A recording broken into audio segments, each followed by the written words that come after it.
Haleluya, haleluya. Puji nama Tuhan, saudara terkasih di dalam nama Tuhan Yesus Kristus. Tuhan kita adalah Tuhan yang bertobat. Tuhan kita adalah Tuhan yang luar biasa. Tuhan kita adalah Tuhan yang hebat. Tuhan kita adalah Tuhan yang menyertai kehidupan setiap orang percaya. Oleh sebab itu saudara terkasih di dalam nama Tuhan Yesus Kristus. Karena Tuhan kita adalah Tuhan yang luar biasa.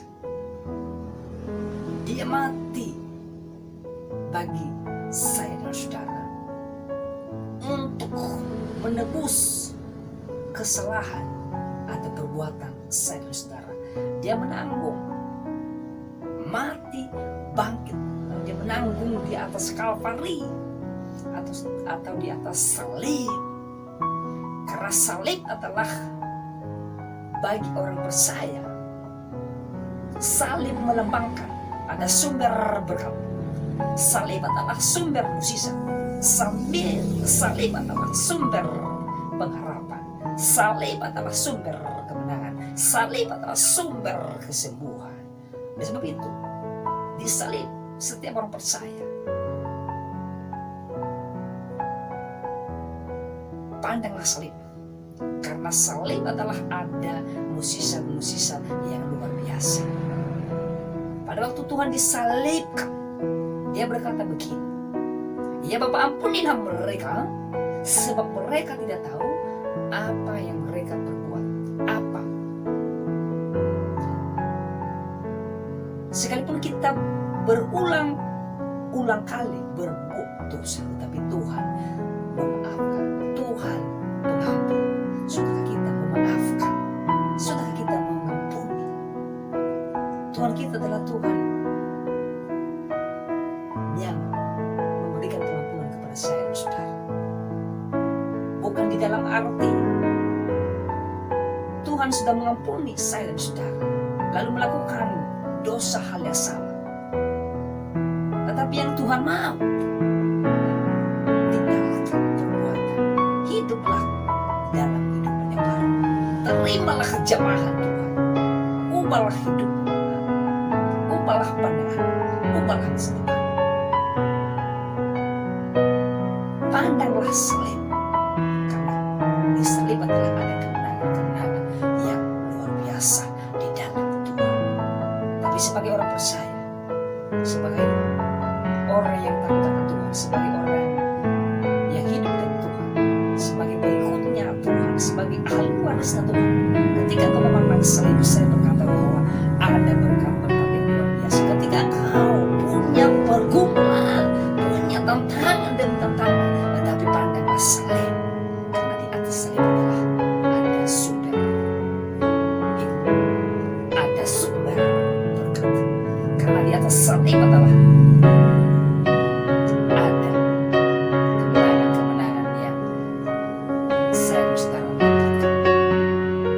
salib itulah kepunyaan orang percaya. Karena salib adalah pandangan orang percaya. Oleh sebab itu saudara terkasih dalam Tuhan kita Yesus Kristus. Haleluya. Saya percaya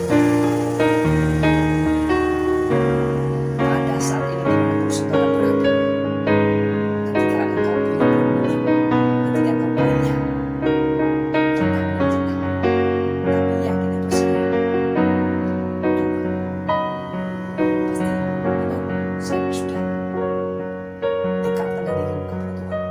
bergaulkan dengan Tuhan, pandanglah wajah Tuhan, ya. Berserulah kepada Tuhan, ya. Mintalah pertolongan kepada Tuhan, ya. Tuhan segala-galanya bagi saya dan saudara. Haleluya saudara terkasih dalam nama Tuhan Yesus Kristus. Saya akan membagikan buat kita semua kebenaran firman Tuhan yang terambil 1 Korintus pasal 15 ayat 3-4. Sekali lagi 1 Korintus pasal 15 ayat 3-4. begini firman Tuhan. Alkitab memberikan judul kecil adalah kebangkitan Kristus. Ayat yang ketiga.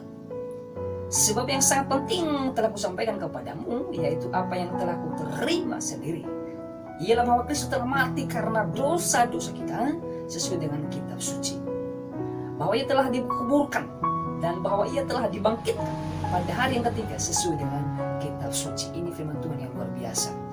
Tuhan kita adalah Tuhan yang bertobat. Tuhan mati karena dosa-dosa saya dan saudara. Yang memisahkan antara manusia dengan Tuhan adalah dosa. Sebab upah dosa adalah maut, saudara. Tapi saya berkata bahwa jangan engkau berulang kali melakukan perbuatan yang tidak menyenangkan hati Tuhan, tetapi lakukan yang terbaik semasih engkau ada di dalam Tuhan. Melayanilah dengan baik semasih engkau ada di dalam Tuhan. Berterima kasih karena Tuhan masih menolong saya dan saudara sampai hari ini. Saya yakin dan percaya itu semua. Haleluya, saudara akan terkasih, dari firman Tuhan yang kita baca pada saat ini atau yang saya bacakan kepada kita semua, saya mengambil tema kecil adalah kebangkitannya menyembuhkan dan memulihkan kita. Dengan kebangkitan Tuhan kita Yesus Kristus, kita disembuhkan, kita dimulihkan. Sebagai orang percaya, saya berkata, apapun pergumulanmu, apapun masalahmu, tapi pandanglah salib, karena salib adalah ada sumber manusia. Karena salib adalah ada sumber berkat yang luar biasa. Haleluya, saya yakin dan percaya itu semua. Haleluya, Tuhan kita adalah Tuhan yang dahsyat. Haleluya, saudara kita kasih. Saudara kita terkasih dalam nama Tuhan Yesus Kristus, dari firman Tuhan yang kita baca pada, saya bacakan buat kita semua. Tapi ini firman Tuhan yang menguatkan saya dan saudara. Kita semua patut bersuka cita karena hari ini adalah hari peringatan kebangkitan Tuhan Yesus Kristus. Pada hari Jumat yang lalu kita telah memperingati kematian Tuhan Yesus, atau biasa disebut adalah Jumat Agung. Tuhan Yesus mati karena dosa-dosa saya dan saudara. Tuhan Yesus disiksa, disambung, diogol, difitnah karena dosa-dosa saya. Tapi saya yakin dan percaya penderitaan yang Tuhan tanggung di atas Kalvari, sudahkah kita menanggung penderitaan itu? Sudahkah kita ikut bersama dengan Tuhan?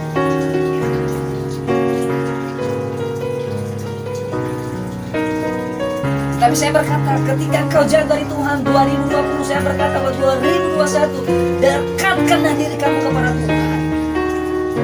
Pandanglah Tuhanmu, pandanglah salibmu. Pandanglah salibnya Tuhan itu. Jangan engkau menganggap sepele. Bahwa salib tidak memberikan kekuatan, bahwa salib tidak memberikan jawaban. Kadang Anda mengeluh dengan doa Anda. Kenapa Tuhan tidak pernah menjawab dengan pergumulan-pergumulan saya sampai saat ini?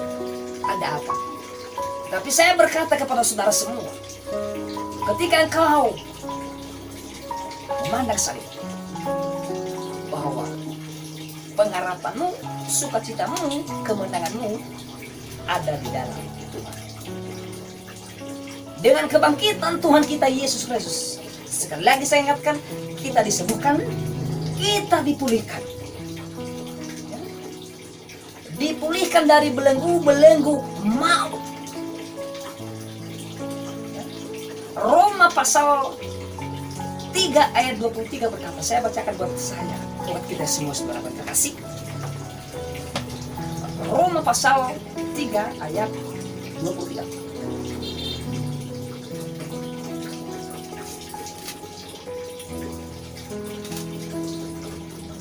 Ayat yang ke-23 berkata begini, karena semua orang telah berbuat dosa dan telah kehilangan kemuliaan Allah.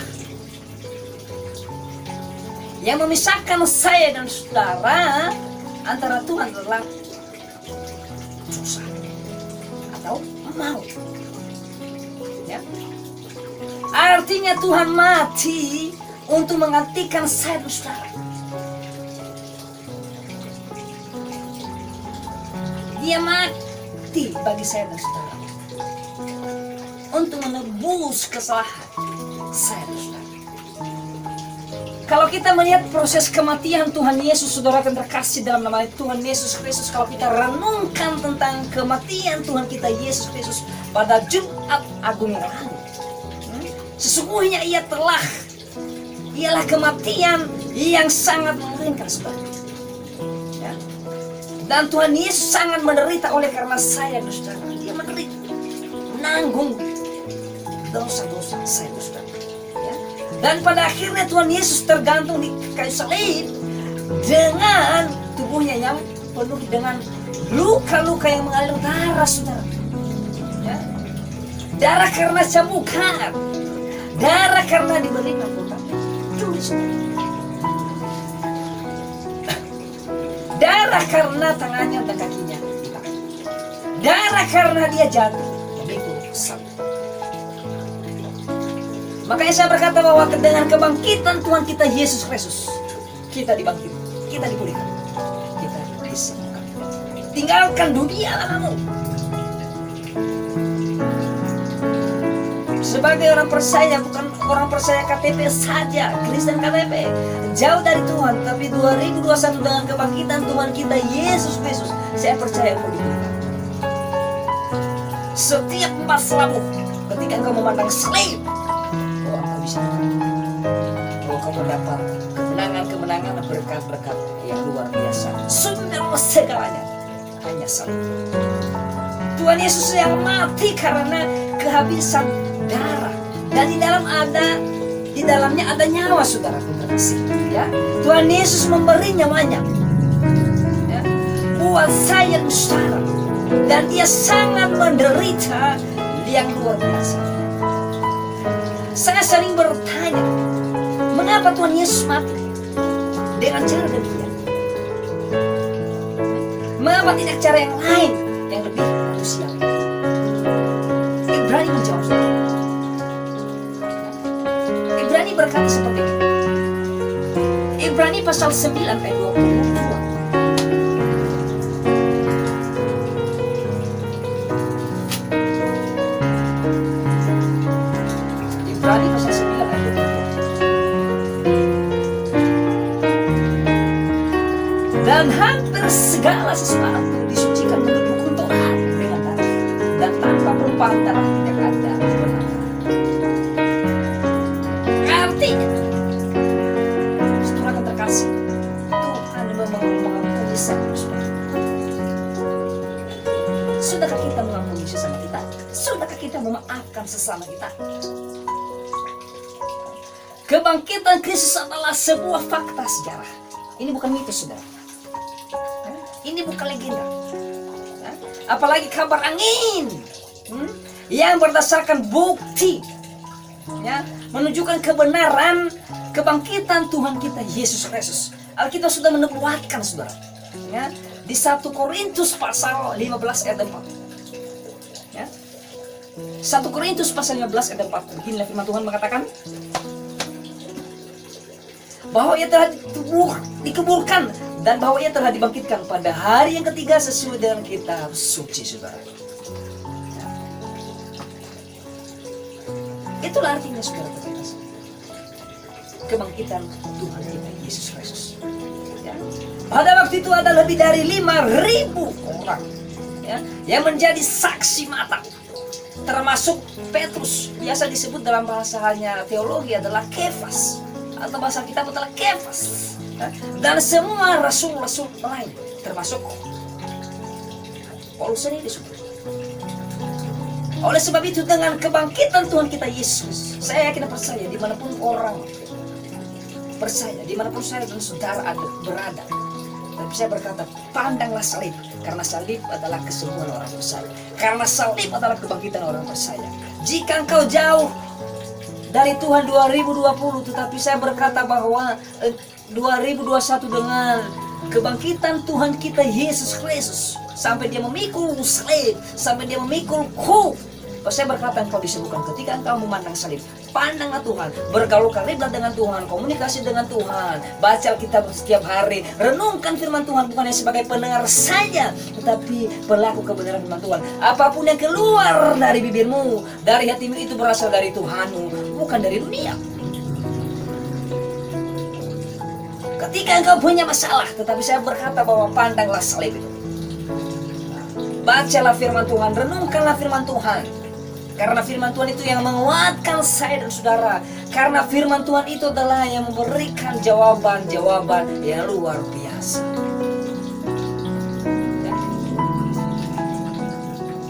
Dari tema yang saya ambil 1 Korintus 15 ayat 3-4 ada beberapa hal yang saya ambil saudara terkasih. Atau ada beberapa poin tentang kebangkitan Tuhan kita Yesus Kristus yang bisa menyembuhkan kita, yang bisa menyemangatkan saya dan saudara. Saudara terkasih dalam nama Tuhan Yesus Kristus, kita melihat di 1 Korintus pasal 15 ayat 3 dia berkata begini. Sebab yang sangat penting adalah aku sampaikan kepadamu, yaitu apa yang telah aku terima sendiri, ialah bahwa Kristus telah mati karena dosa-dosa kita sesuai dengan kita sendiri. Poin yang pertama yang saya ambil di sini saudara yang terkasih adalah adanya pengampunan bagi orang percaya. Adanya pengampunan kepada saya dan saudara. Karena Tuhan mengampunan sudah memiliki pengampunan kepada saya dan saudara. Dalam arti melakukan hal-hal yang sama lagi, tetapi tidak. Tetapi dosa-dosa yang kau lakukan itu tinggalkan. Tetapi pandang melalui kebangkitannya Kristus membuktikan bahwa kematiannya bukanlah sebuah kecelakaan atau kegagalan melainkan salah satu mata rantai dari rangkaian keselamatan yang dirancang Allah, yang lewat dosa pengampunan terjadi. Tapi ketika engkau memandang salib, ada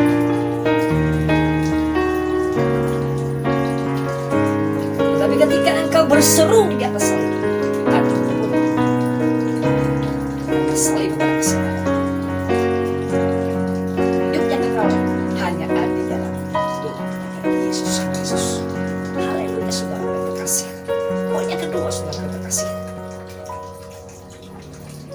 Yang saya ambil adalah adanya pengharapan bagi orang percaya.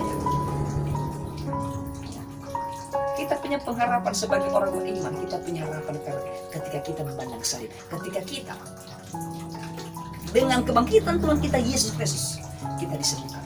Makanya saya sebut adalah adanya pengharapan bagi orang percaya. Kebangkitan Kristus menjadi jaminan orang percaya di akhir-akhir zaman ini. Adalah jaminan keselamatan kayak di dalam Tuhan. Ya. Tubuh yang fana ini suatu hari akan ditelan oleh kematian, tapi kebangkitan Kristus adalah menjamin bahwa setiap orang yang percaya kepadanya akan mendapatkan tubuh kebangkitan Kristus, ya, yang tidak akan merusak untuk selama-lamanya. Kita mendapatkan pengharapan di dalam Tuhan, bukan di luar Tuhan. Taruhlah harapanmu, berharaplah kepada Tuhan.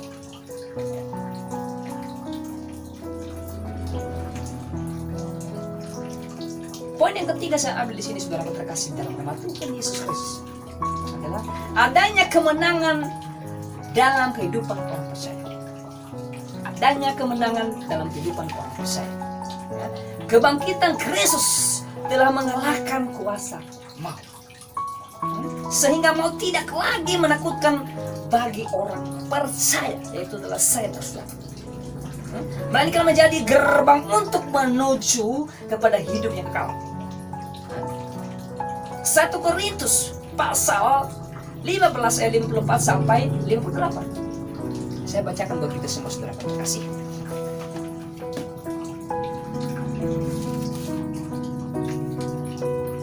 Ayat 54. Dan sesudah yang dapat binasa ini mengenakan yang tidak dapat binasa, dan yang dapat mati ini mengenakan yang tidak dapat mati, maka akan genaplah firman Tuhan yang tertulis, maut telah ditelan dalam kemenangan.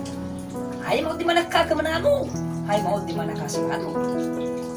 Semangat maut ialah dosa, dan kuasa dosa ialah hukum Tuhan. Tetapi syukurlah kepada Allah yang telah memberikan kepada kita kemenangan oleh Yesus Kristus Tuhan kita. Karena itu, saudara-saudara yang terkasih, berdirilah teguh, jangan goyah, dan giatlah selalu dalam pekerjaan Tuhan. Sebab kamu tahu bahwa dalam persekutuan dengan Tuhan, jerih payahmu tidak sia-sia. Jerih payahmu tidak sia-sia.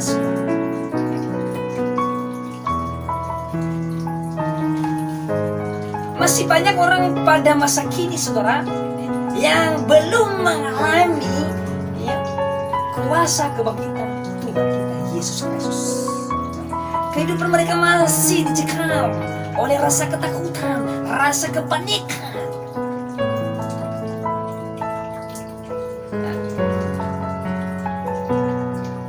Akan hukuman dosa-dosa saya, saudara. Tidak perlu paling dengan kata, tidak perlu ragu dengannya, tetapi berdamai dengan Tuhan.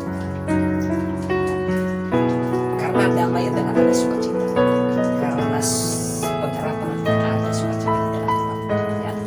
Bagaimana dengan saudara-saudara semua? Apakah saudara yakin bahwa saudara sudah menerima pengampunan dosa dari Tuhan kita? Apakah saudara masih takut menghadapi kematian? Tentu tidak. Sebagai anak bersama, dengan kebangkitan Tuhan kita Yesus Kristus, kuasa kebangkitan Kristus memberi kita kekuatan dan daya motif atau kekuatan yang baru, atau kehidupan yang kekal, atau hidup yang baru. Kuasa kebangkitannya memberi kita pengharapan, sukacita. Ya. Oleh sebab itu saudara kita kasih, tetapi jangan pernah kau panik dengan kata-kata salib itu. Ya. Paulus berkata, yang ku kehendaki ialah mengenal Dia dan kuasa kebangkitannya, supaya aku akhirnya beroleh kebangkitan dari antara orang mati. Ya. Kita harus bangkit. Ya. Pikiran kita tetap memandang salib, karena salib adalah sumber berkat. Nah, di atas salib ada kemenangan. Nah, Tuhan, Engkaulah pengharapanku, Engkaulah sukacitaku, Engkaulah seruan hatiku. Berserulah kepada Tuhan, maka firman Tuhan itu yang menjawab doa saya, saudara. Pandanglah salib, karena salib itu adalah kemenangan orang-orang yang percaya di dalam Tuhan kita Yesus Kristus. Haleluya.